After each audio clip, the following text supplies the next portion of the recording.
प्रिय विद्यार्थियों, good morning, सुप्रभात। हम आपको टेंस रिवाइज करवा रहे थे। कल आपका last tense present perfect continuous tense. मैं आशा करता हूं कि आप सभी को प्रेजेंट के चारों भाग, present indefinite tense, present continuous tense, present perfect tense और प्रेजेंट परफेक्ट कंटीन्यूअस टेंस सभी क्लियर हो गए होंगे। मैंने आपको रिवाइज में प्रत्येक सेंटेंस को नियमबद्ध तरीके से करवाया था।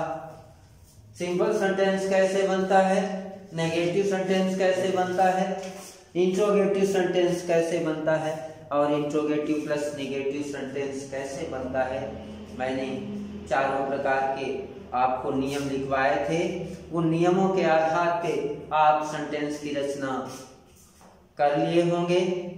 मैंने आपको जो कल सेंटेंस दिए थे वो शायद आपने अच्छी तरह से किए होंगे, एकदम सही किए होंगे। मैंने उन कठिन शब्दों की मीनिंग भी लिखवा दी थी जो शायद आपको नहीं आती। आज हम टेंस के क्रम में ही अपना प्रेजेंट पूरा हो गया था। आज हम पास्ट टेंस शुरू करते हैं। पास्ट टेंस में पास्ट टेंस का मतलब बीता हुआ समय। पास्ट टेंस के भी चार भाग होते हैं। पहला पास्ट इंडेफिनिट टेंस,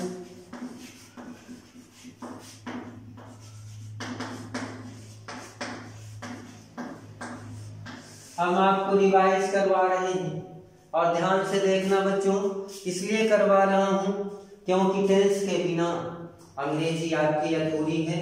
आप अंग्रेजी भाषा को बिना टेंस के अच्छी तरह से नहीं समझ पाएंगे, इसलिए हम इनको रिवाइज करवा रहे हैं।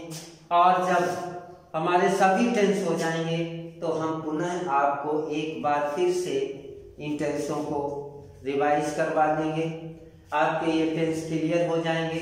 आते जाते रास्ते में कोई भी आपसे किसी भी टेंस का सेंटेंस देगा तो आप उस सेंटेंस को आसानी से मौखिक रूप से उसको बता सकेंगे। आपको किसी प्रकार की दिक्कत नहीं आएगी, इसलिए मैं आपको बार बार इन टेंसों को रिवाइज करवा रहा हूँ। ग्रामर में भी आपके टेंस की जरूरत होती है। बुक्स में, टेक्स्ट बुक में जो प्रश्नों के उत्तर देते हैं उन प्रश्नों के उत्तर भी टेंस के आधार पे दिए जाते हैं। अगर आप अंग्रेजी वाक्य में प्रश्न को अच्छी तरह से यदि टेंस के अनुसार आपने समझ लिया तो आपका उत्तर अच्छी तरह से हो जाएगा, क्योंकि टेंस के आधार पे ही आपको उस प्रश्न का उत्तर देना होगा। आज हम शुरू कर रहे हैं पास्ट इंडेफिनिट टेंस। इसका सिंपल सेंटेंस कैसे बनता है।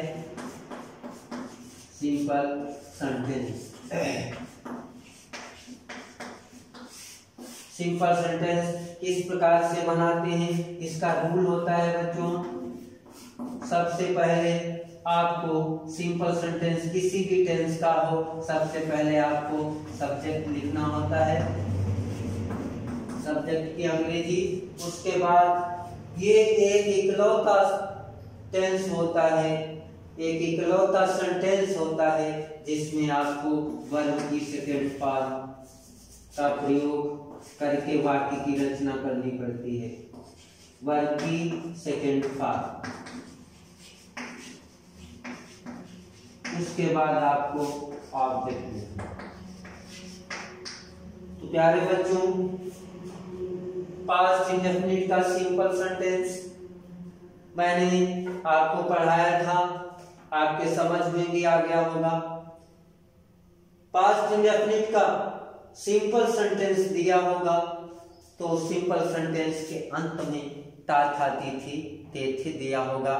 ता था तिथि दे, ता था तिथि तेथे दे के आप सेंटेंस को पहचान लेंगे कि ये वाक्य पास्ट इंडेफिनिट का सिंपल सेंटेंस है, नेगेटिव सेंटेंस है, इंट्रोगेटिव सेंटेंस है, इंट्रोगेटिव प्लस नेगेटिव सेंटेंस है।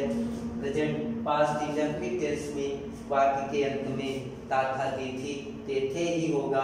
उसका सिंपल सेंटेंस इस नियम के आधार पे आप बनाएंगे। सबसे पहले जो वाक्य दिया होगा हिंदी में, उस वाक्य में सबसे पहले आपको कर्ता की अंग्रेजी लिखनी, जो वाक्य में क्रिया दी हो उस क्रिया की सेकंड फॉर्म लिखनी, उसके बाद आपको ऑब्जेक्ट लिखना। इस प्रकार से आपके साधारण वाक्य की रचना हो जाएगी। प्यारे बच्चों देखना, जैसे सीमा बगीचे में दौड़ती थी।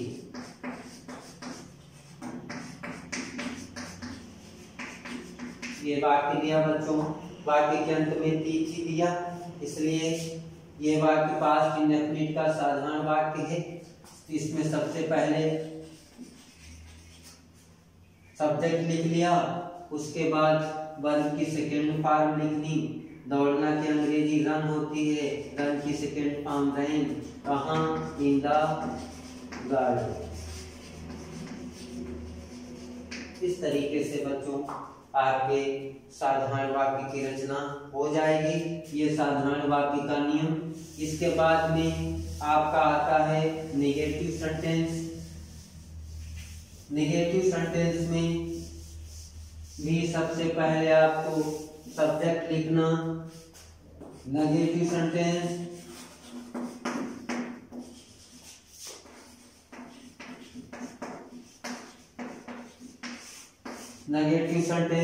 इसमें भी सबसे पहले आपको सब्जेक्ट लिखना। सब्जेक्ट के बाद में इस इंडेफिनिट टेंस की हेल्पिंग वर्ब, कोई नकारात्मक वाक्य जब बनाएंगे उसमें भी आपको डिड का प्रयोग करना। प्रश्नवाचक वाक्य बनाएंगे उसमें भी आपको डिड हेल्पिंग वर्ब का प्रयोग करना। इसमें सब्जेक्ट से सिंगुलर हो चाहे प्लूरल हो, आपको डिड का ही प्रयोग करना। उसके बाद नॉट का प्रयोग करना। जब डिड का प्रयोग वाक्य में हो जाता है तो क्रिया फर्स्ट फॉर्म में आ जाती है, इसलिए आपको वर्ब की फर्स्ट फॉर्म लिखनी। वर्ब की फर्स्ट फॉर्म, उसके बाद आपको ऑब्जेक्ट और लास्ट में आपको फुल स्टॉप लगाना। ये इस प्रकार से बच्चों आपके नेगेटिव सेंटेंस की रचना हो जाएगी। उसके बाद आपका आता है इंट्रोगेटिव सेंटेंस।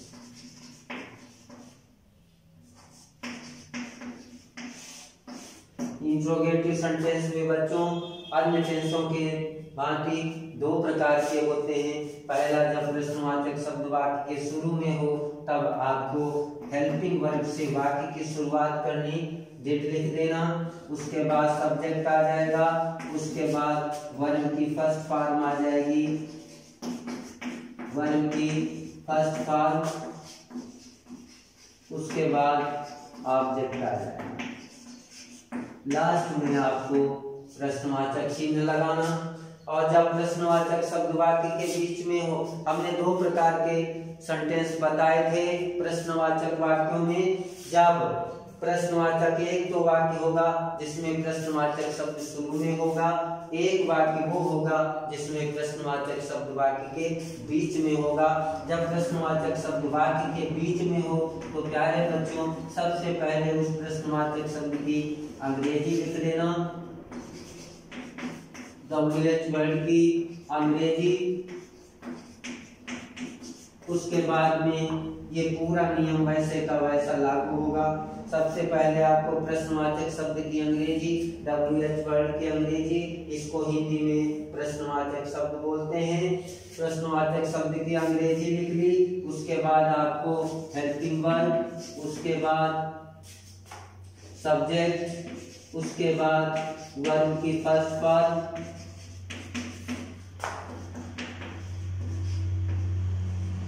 वर्ब की फर्स्ट फॉर्म, उसके बाद आपको ऑब्जेक्ट लिखना और लास्ट में आपको क्वेश्चन मार्क लगाना।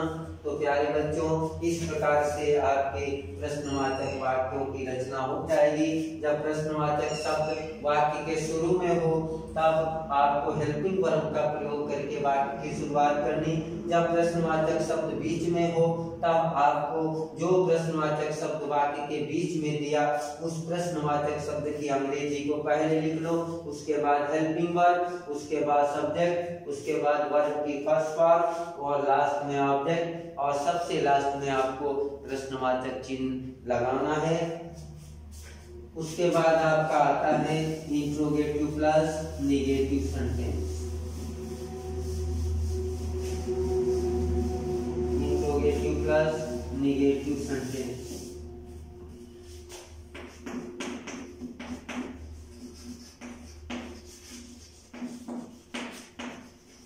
Interrogative plus negative.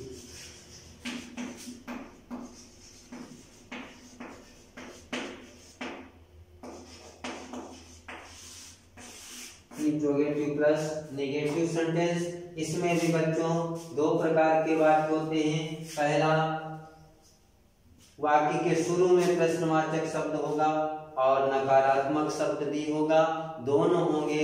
उस वाक्य को जब प्रश्नवाचक शब्द वाक्य के शुरू में हो तब सबसे पहले आपको हेल्पिंग वर्ब से उस वाक्य की शुरुआत करनी।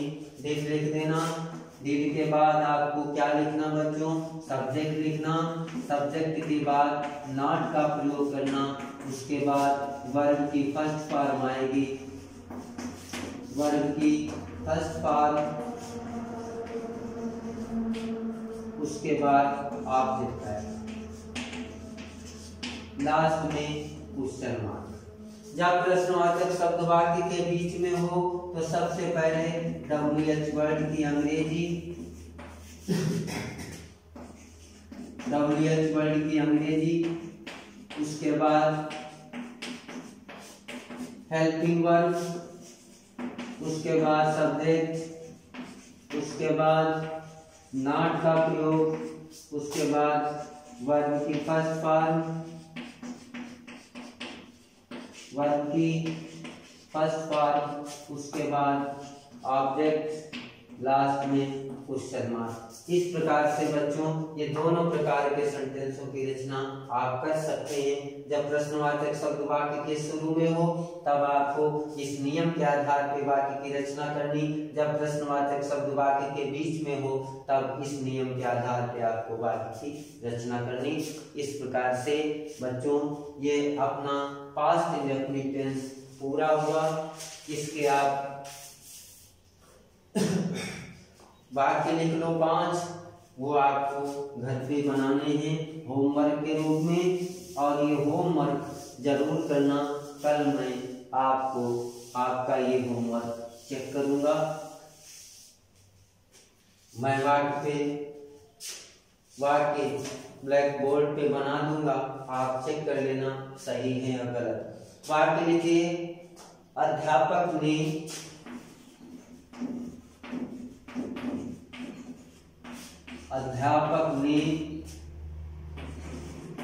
कक्षा में नहीं पढ़ाया।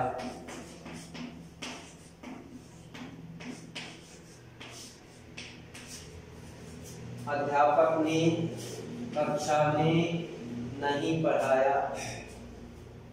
दूसरा, सीमा ने एक नई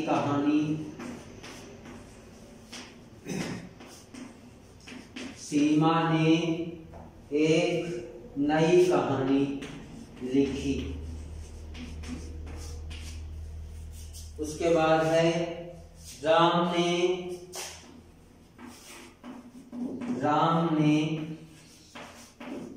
रावण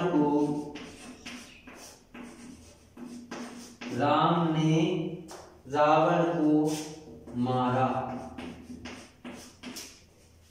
उसके बाद क्या बच्चे? नंबर 4, क्या बच्चे कक्षा में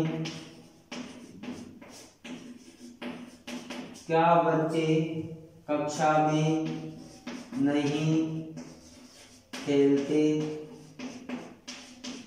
थे? प्रश्नवाचक चिन्ह। उसके बाद है नंबर 5, तुमने अपना पाठ याद क्यों नहीं किया? तुमने अपना पाठ याद क्यों नहीं किया?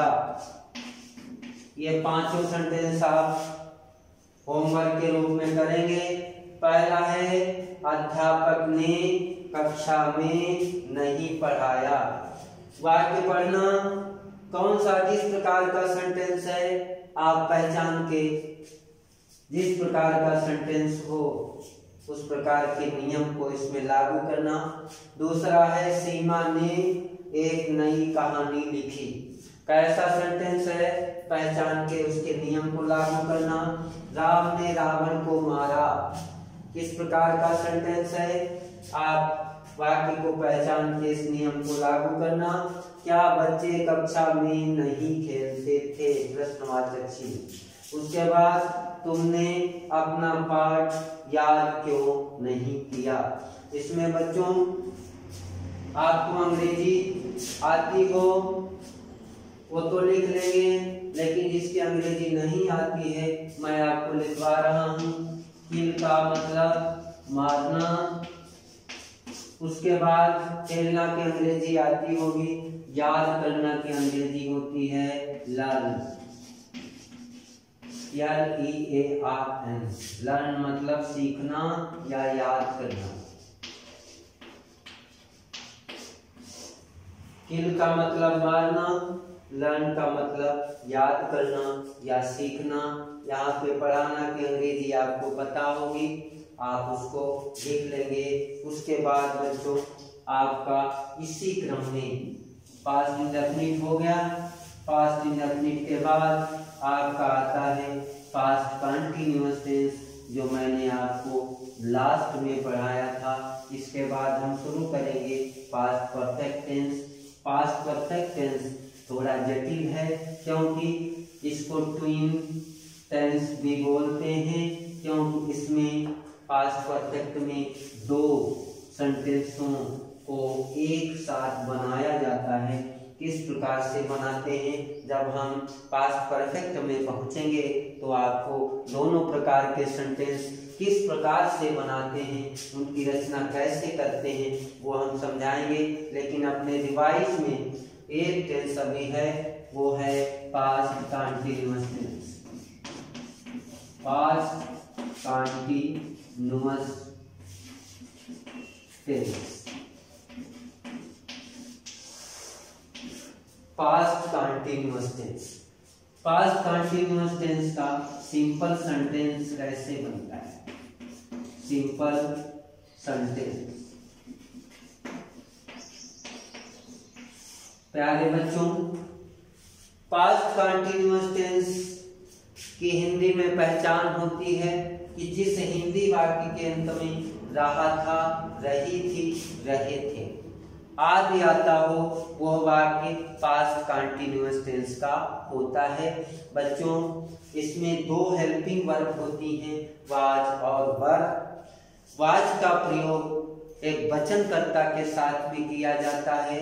एक वचनकर्ता के साथ में एक वचनकर्ता होते हैं, वो आई, ही, सी, इट या नाम। वर का प्रयोग बच्चों बहुवचनकर्ता के साथ में किया जाता है। बहुवचनकर्ता के रूप में वी, यू, दे या कोई प्लूरल नाउन वो बहुवचनकर्ता माने गए हैं। पास्ट कंटीन्यूअस टेंस में जब वाक्य में आई दिया हो, वाक्य में ही दिया हो, वाक्य में सी दिया हो, वाक्य में इट दिया हो या कोई नाम दिया हो तो उसके साथ में बच्चों आपको वाज का प्रयोग करना। वाक्य में जब वी दिया हो, यू दिया हो, दे दिया हो या कोई प्लूरल नाउन दिया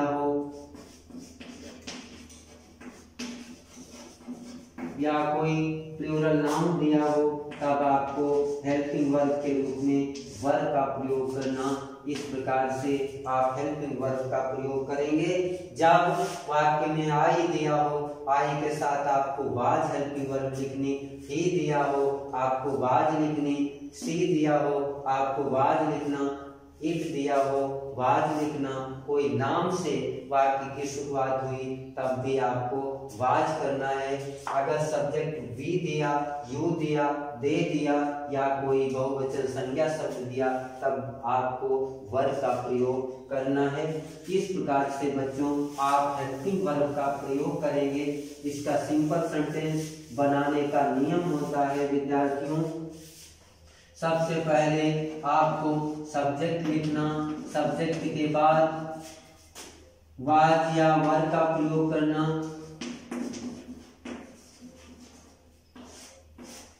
वाज या वर का प्रयोग आप सब्जेक्ट के अनुसार करेंगे। उसके बाद में वर्ब में आईएनजी, वर्ब में आपको आईएनजी जोड़ के लिखनी। उसके बाद आपको ऑब्जेक्ट लिखना जो वाक्य में दिया हो, लास्ट में फुल स्टॉप लगाना। उसके बाद बच्चों सिंपल सेंटेंस हो गया। सिंपल सेंटेंस का नियम इस प्रकार से आप सिंपल सेंटेंस वाक्य की अंग्रेजी में रचना करेंगे। हिंदी में वाक्य दिया उसमें से आप देख लेना कि वाक्य का कर्ता क्या है, कर्ता लिख देना। कर्ता के अनुसार आप वाज का वर्ब, वाज और वर्ब का प्रयोग करना है। सब्जेक्ट एक वचन है तो वाज लिख देना, सब्जेक्ट बहुवचन है तो वर लिख देना। उसके बाद क्रिया जो हो वाक्य में क्रिया लिख देना, क्रिया में आईएनजी जोड़ देना, लास्ट में ऑब्जेक्ट लिख देना। उसके बाद आता है आपका नेगेटिव सेंटेंस।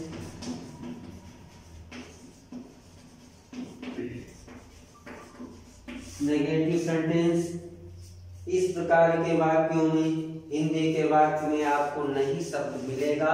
नहीं शब्द देख के आप पहचान लेंगे कि वाक्य नकारात्मक वाक्य है। नकारात्मक वाक्य पहचानने के बाद आप उस वाक्य की रचना करने में इस नियम को लागू करेंगे। सबसे पहले सब्जेक्ट लिखना, सब्जेक्ट के बाद हेल्पिंग वर्ब वाज या वर का प्रयोग करना। उसके बाद आपको नॉट का प्रयोग करना क्योंकि वाक्य नकारात्मक है। उसके बाद वर्ब में आईएनजी, उसके बाद आपको ऑब्जेक्ट लिखना, लास्ट में फुल स्टॉप लगा देना। तो प्यारे बच्चों ये आपका सिंपल सेंटेंस हो गया, ये आपका नेगेटिव सेंटेंस हो गया। इसका इंट्रोगेटिव सेंटेंस कैसे बनता है उसका मैंने पहले आपको नियम लिखवाया था, शायद आपको याद होगा कि इसका इंट्रोगेटिव सेंटेंस कैसे बनता है। अन्य टेंसों में इंट्रोगेटिव सेंटेंस आप किस प्रकार से बनाते हैं उसी प्रकार से इसका भी इंट्रोगेटिव सेंटेंस बन जाएगा, क्योंकि इंट्रोगेटिव सेंटेंस बनाने के नियम एक ही जैसे होते हैं। केवल उस टेंस की सहायक क्रिया हेल्पिंग वर्ब जिसको बोलते हैं हेल्पिंग वर्ब चेंज होती है, बाकी नियम एक ही जैसे होते हैं। इंट्रोगेटिव सेंटेंस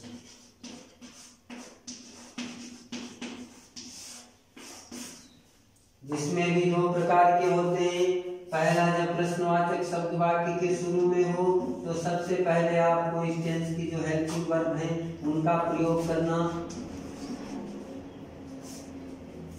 उसके बाद आपको सब्जेक्ट लिखना, सब्जेक्ट के बाद वर्ब में आईएनजी, उसके बाद आपको ऑब्जेक्ट लिखना, लास्ट में आपको क्वेश्चन मार्क चिन्ह लगाना।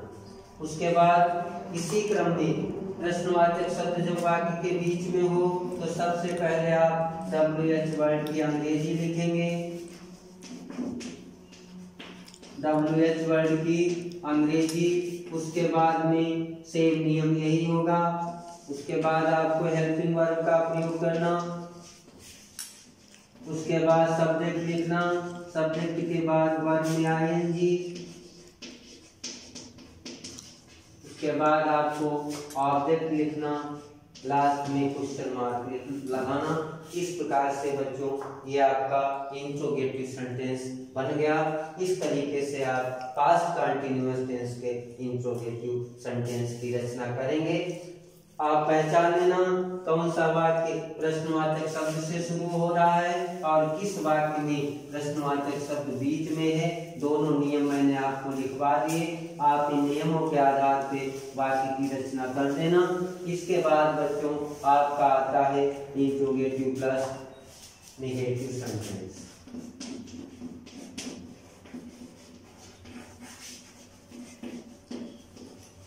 Interrogative plus negative sentence.